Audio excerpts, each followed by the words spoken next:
Tick tock, tick tock. I'm a...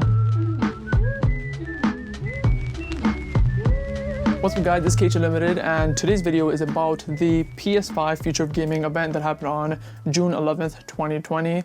It was, in my opinion, an amazing event. I loved every second of it. To me, it was truly a 10 out of 10. Quick recap, there were 26 games shown.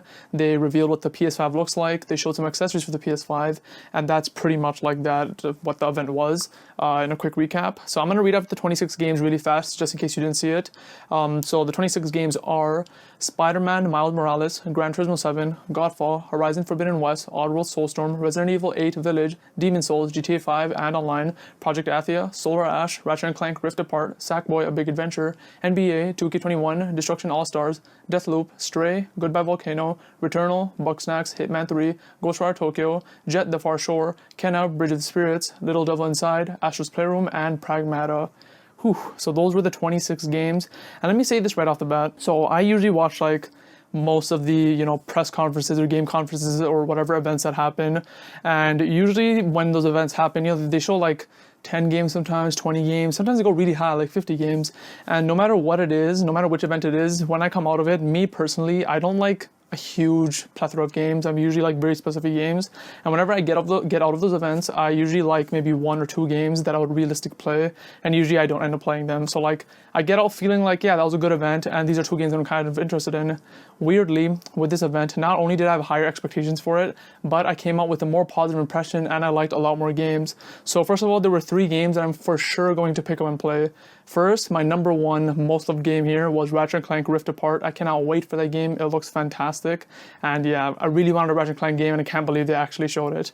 Number 2, Spider-Man Miles Morales. Looks amazing. It just looks fantastic. Can't believe we get to play as Miles Morales. The tones and colors in the trailer look different from the first one, so I really can't wait to get into that. And the third one, Sackboy: The Big Adventure. I know, I really love that game. I love Little Big Planet as a series, and I can't believe they actually came back to it. They're really coming back to some of the, PS3 darlings, and I really love that they're making another Little Big Planet series games in a way. So yeah, Spider-Man Miles Morales, Ratchet & Clank Rift Apart, and Sackman, The Big Adventure are my 3 must-play games. And there were about 3 or 6 other games that I may give a chance depending on wait it out, kind of look at how it is, and may pick up. And those were Project Athia looked pretty interesting.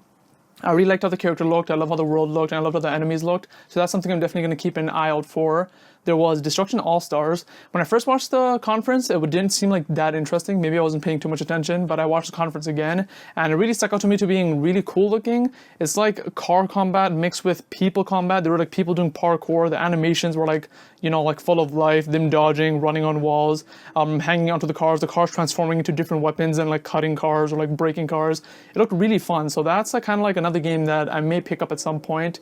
Stray looked really cool just based off the trailer. A world where it seems like there's no humans, just these cool looking robots, and it seems like you're going to play as a stray cat, so that looks pretty cool. And a couple of other ones that may give a chance are things like Little Devil Inside Me, Solar Ash, possibly Deathloop. Like those are some games that I think look cool and I may get to, but I'm not sure if I ever will. And everything else was actually something that was really interesting looking, but I'm probably not going to get to playing. And I think that's kind of the biggest thing I took out of this.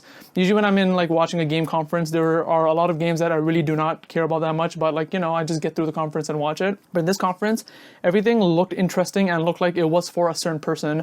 There's probably maybe like 2 or 3 games in this conference that I kind of didn't care about at all, but I can tell from like some reactions that I watched and some people's opinions online that those are games for them. So that's kind of cool to see that every game looked like they had an audience that I was catering to, and at the end of the day, I got from beginning to end of the event with kind of no boredom, and I really loved it all the way through. Now, the biggest part of this gaming conference was definitely the PlayStation 5 reveal. They actually showed the console, and this is something that a lot of people were doubting. I actually really loved the way that Sony showed it off, in that they really teased it. Like during the conference, you couldn't tell if they were going to show it at some point or they weren't. Were they ever going to show it? Were they not? But I feel like at around the 50% or 60% mark of the presentation, we kind of knew it was going to show up. So basically the way they did it, if you didn't see it, is that they were showing game throughout the whole conference, but between it, they had these cool 3D motion graphics of the cross, square, triangle, and circle PlayStation symbols, and they were kind of cool, like 3D shapes just floating around and kind of doing random patterns and stuff. And whenever they came up, people were like, "Oh, are they revealing the console now? Are they going to show it now?" now,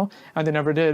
But as you went on, through the conference, those motion graphics were getting shorter and shorter and kind of quicker, and you can tell that it was building up to something. And then finally, after every game was done, all 26 games were done, we finally had kind of like a long sequence of motion graphics and spheres, coalescing and forming, and then it reveals the PlayStation 5 console, which is this, as you see on the screen right now. Personally, I love the design of the console. Most people's opinions that I'm seeing online on Twitter or, like my friends or family, they like how it looks too, and I think it just looks fantastic. I really, really love the recent kind of trend with the PS4 and the PS5, where PlayStation has been kind of going on the far end of the spectrum and making the console look like very cool, futuristic, and different thing, and something that someone doesn't expect. And a lot of people, when they look at it, they kind of tilt their head. They're like, whoa, what is this?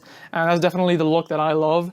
I like that they don't go like overly crazy, because if they went like kind of stupid crazy, obviously that'd be kind of silly, but I think they go like right to the perfect, they get the right amount of balance where like it would look fine in my room, like it wouldn't look like stupid or anything. PS4, I remember that was a reaction a lot of people were getting when it first came out. They're like, whoa, what is this eraser shaped angular box?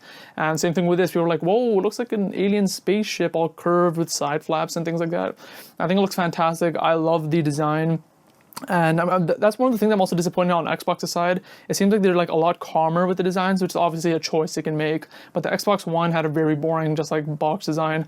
Xbox Series X, it's a box still, just taller this time. So I wish they kind of go a bit more hardcore with the designs and get more original with their designs, because even the controller is like pretty much the same thing from the last generation, where PlayStation fully redesigned it, has a two-tone look, and I really appreciate, like that PlayStation is going out there with the designs, and I really love that. Another thing that's worth mentioning about the PlayStation 5 console is that it's coming in two SKUs this time. So we have the one main SKU, as you can see here, which is, the normal console with the disc drive, but they're also releasing this SKU, which is the exact same thing, but it does not come with the optical drive.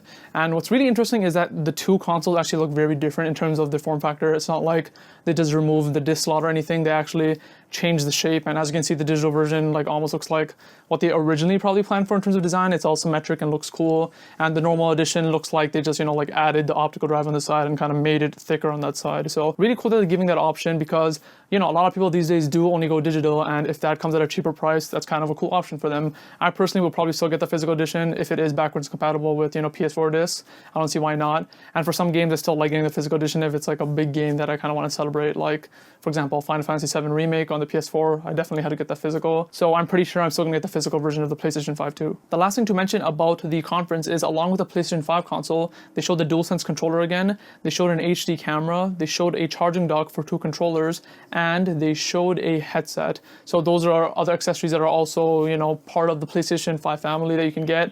And like the PlayStation 5, they're all color schemed white and black, which seems like the new kind of design philosophy they're going with this generation. Now, before I end this video, I do want to call back to the predictions that I made in my last video, just to see how I did. If you watched that video, I did say that for that video I did go a bit more extreme in my predictions than I usually do. My expectations were a bit higher because I realized that this is probably the PlayStation 5 blowout, and a lot of my predictions were actually correct, even though they were pretty vague, but I did hit a lot of them on the head. So first of all, I said that the PlayStation 5 would be revealed. That did happen. That was really awesome. Another prediction I had was that there will be two sequels, and that those would be Spider-Man 2 and Horizon 2. And that's exactly what they were. They were Spider-Man Miles Morales and Horizon Forbidden West. Now, some people online have been saying that Spider-Man Miles Morales isn't the true Spider-Man 2 and it's going to be like a side game. I still consider that like what I expected. I meant the next Spider-Man game. That's exactly what it was. So I still consider these the two sequels, pretty much a game built on like the IP of a previous game. I said there would be at least one new IP, and that was Pragmata in this case. And yep, that's a new IP, so that was correct too. I said there would be at least 3 third-party games. There were a bunch of third-party games, so that was awesome to see. And yeah, I also mentioned that there wouldn't be any UI, and that was technically right. They didn't really show any PS5 UI. And the two things that I got incorrect is that I said there would be some details about backwards compatibility, and there were no details about that. And my spicy prediction in that video was that they would be focusing on crossplay, and there was no talk about that.